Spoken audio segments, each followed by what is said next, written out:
Welcome, everyone, to the MMA Happy Hour podcast. I am Kyle Anthony, your host, where today we are talking UFC Vegas 111, headlined by Gabriel Bonfim and Randy Brown. We're going to be breaking down 3 plays here on the show today. Now, I'm a little short on time today, so only 3 plays. Sorry about that. We will have 4 plays to discuss on an action-packed card next week, UFC 322. So pumped to really break that one down next week. And I have a ton of plays and really going to load up next week. So looking forward to that. But this week I do have, let's not forget, it is this week, a 5% max bet play up right now.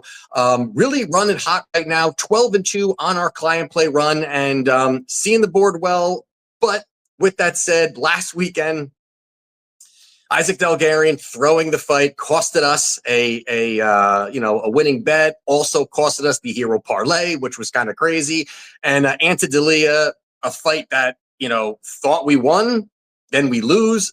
Crazy fight. I could probably do an entire video just on those fights and me being annoyed and pissed off about it. But besides for that, we are going to dive into this weekend and let's dive into the main event of the evening between Gabriel Bonfim and Randy Brown. And we got Gabriel sitting at minus 180 on the comeback here. We've got Randy Brown plus 150. Now you got Bonfim here, who is really a nice striker overall. He was a pro boxer in Brazil, so he has those accolades, he has that striking ability, and he's a high-level grappler. That's really his path. That's where he goes out there and he finds success. Out of his 18 victories, 13 are by submission there. And if he comes forward, he's going to look for those takedowns, look for control time, and right away hunt for those submissions. He is very elite when he gets this fight to the ground, and he's going to be able to push that kind of pace very early. Where you got Randy Brown on the other side here, who's a tall, rangy striker, has that good striking overall. His best weapon, or one of his best weapons, is the jab. He really pops out that jab, has a nice 1-2, utilizes his range, utilizes his reach,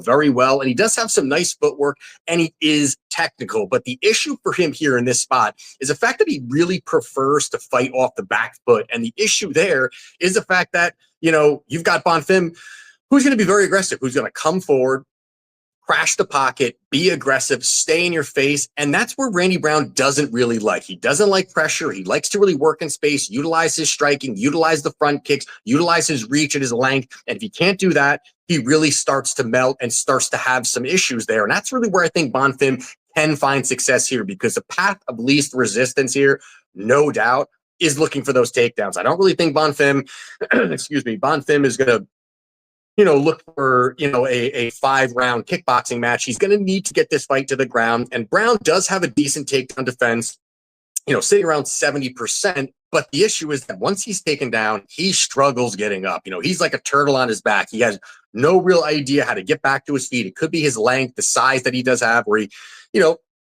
can struggle kind of working back to his feet. But, I think that's really where Bonfim is going to find success. He's going to look for these takedowns. He's going to be aggressive. Once this fight gets to the ground, I really do believe it's going to be one-way traffic completely. I don't really see, really where Randy is going to find success, get back to his feet, and really start to utilize some of his range, some of his reach overall. And I think that the great top control and the submission game is going to be there for Gabriel Bonfim to get these takedowns. And, the line did open minus 300 for Bonfim, and money has come in on Randy Brown. Now, I don't mind that. If you did take Randy Brown, juicy plus money, I don't mind that, the value there. But now it's come in here, and I think the market, really has overreacted to the fight against Stephen Wonderboy Thompson. And it was a close fight. Some argue that he lost, Bonfim. Some people think that, maybe Bonfim won it. It was edged out. Whatever it was, Wonderboy Thompson is a very tough stylistic matchup for most guys. And although he's in his 40s, he is tough. He's probably got some of the best distance management and footwork in the division, high-level striker overall, incredible amount of experience that he does have in the UFC, outside the cage, just in mixed martial arts as a whole. And, that's going to be very tough, where Bonfim was crashing the pocket, looking for takedowns, and he just had really good distance management by Stephen Wonderboy Thompson, making it very, very difficult, landed some good shots. He's the better kickboxer between these two, and that's kind of made the fight very close. And, credit to Thompson on doing that. But still, you had Bonfim, who had 5 takedowns, 5 minutes of control time, and was able to go out there even in late, find position and get the victory here. But what I like here is I do like Gabriel Bonfim double chance bet by submission or by knockout. Now, I do think that if he does win this fight, there's a high probability it's going to be that submission, submission sitting around, plus 180, plus 185, somewhere around there. And it's a nice price.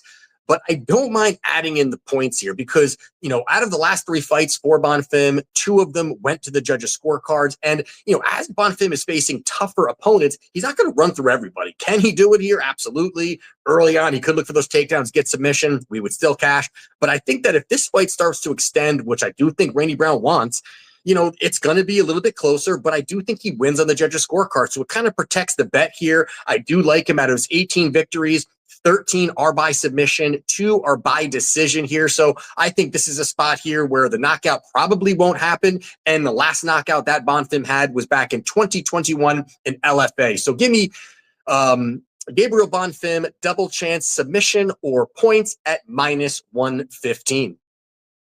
Next fight here we're going to talk about is going to be Marco Tulio. He is minus 185 in the comeback here. We've got CLD Christian Leroy Duncan at plus 154. Now, you got CLD here, who is a good striker. This guy is an athlete. You see when he's in the cage, he's doing a lot of jumping arsenal, a lot of spinning shit he's going to do, a lot of things he's going to do there in the cage. And really displaying his athleticism overall. He can be explosive. He's got good he's got good footwork. He's got good hand speed overall. And there are things that he does do well. Now, the issue for me here on the CLD side is the fact that, the guy's trying to do too much out there. He's just trying to do too much out there. He really, he'll consistently do a lot of spinning things, do a lot of jumping attacks, and almost just going to the well too much. Even he'll spam them, keep missing, and keep doing it. Like, he just continues to do it. Now, it's worked against some lower level opponents, and he's been able to, find victories there. But, I just don't really see a process, to his striking. I don't really see what he does well in the striking. Again, he's an athlete. He's got range. He's got some good size for the division. But I think his striking is very, very overrated. I don't really like what I see from CLD, pretty much at all when I go back and watch tape, where you've got Tulio on their side here, an absolute powerhouse. This guy's going to come forward. He's got big time power. He's going to march. He's going to stay in your face. He's going to throw big shots. And I do think that he's going to be able to push that pace, have the pace to stay in your face. And that is really where I do think that CLD struggles, is that he doesn't like pressure. He's not a guy that wants, a rangy, kickboxing match where he can kind of run forward and throw a big knee, or have the space to do all these spinning things that he does do. And again, he has the ability to do those, but he's not landing them at a very high clip compared to how many times he's throwing them. And I think that, you've got somebody like Tulio, who's going to move forward, who's going to, not allow that space for him. We're going to be in the apex cage, the smaller cage. I think Tulio is going to move forward, throw big shots, and that's really where I think CLD is going to have his back up against the fence, absorbing big time shots here.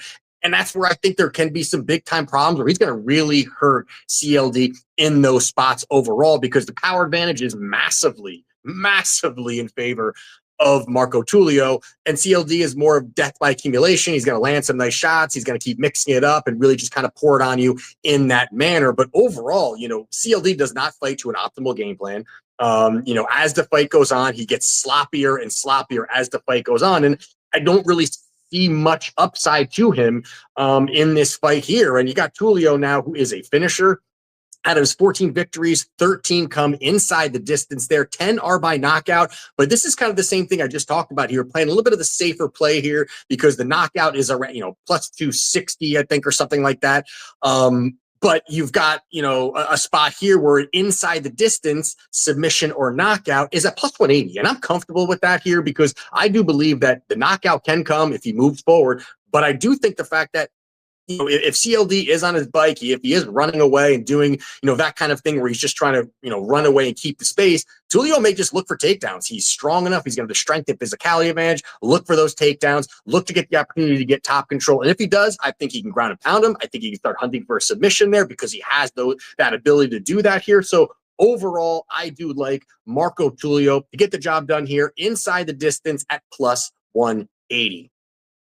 And the last one here we're going to talk about is going to be Jacqueline Cavalcanti. She is minus 265 in the comeback. We have Marya Bueno Silva. She is plus 220. Now, the no doubt that Cavalcanti, is a talented rising prospect. She's got some nice striking. She's got some good kickboxing. She will definitely be the better striker between these two because Marya is a little bit more slower, plotting footwork, doesn't really piece combinations together very well. She will have the power advantage, but, overall striking is going to highly favor Cavalcanti. And the other part here, is the fact that, why this line is where it is because you've got Marya who is on a 3-fight losing streak. And, she came into the UFC, 3-fight winning streak. There was some hype behind her. She was looking pretty good. And now she's 0-3-1 run. Now she is definitely facing higher level opponents than Cavalcanti, but you look who she's lost to and lost to, former champion Raquel Pennington, Jasmine Jasudavicius, who is very tough, big, very tough stylistic matchup for a lot of females. And then she had the doctor stoppage against Macy Chiasson, which, not the greatest look losing to Macy, but either way, she loses that fight. But the path of, the path really for Marya is, as we all know, is got to be the takedowns. And she's going to sell out for them. And I think that is really where she can find some success here because she has the grappling, she has a submission game. Her wrestling just really isn't there.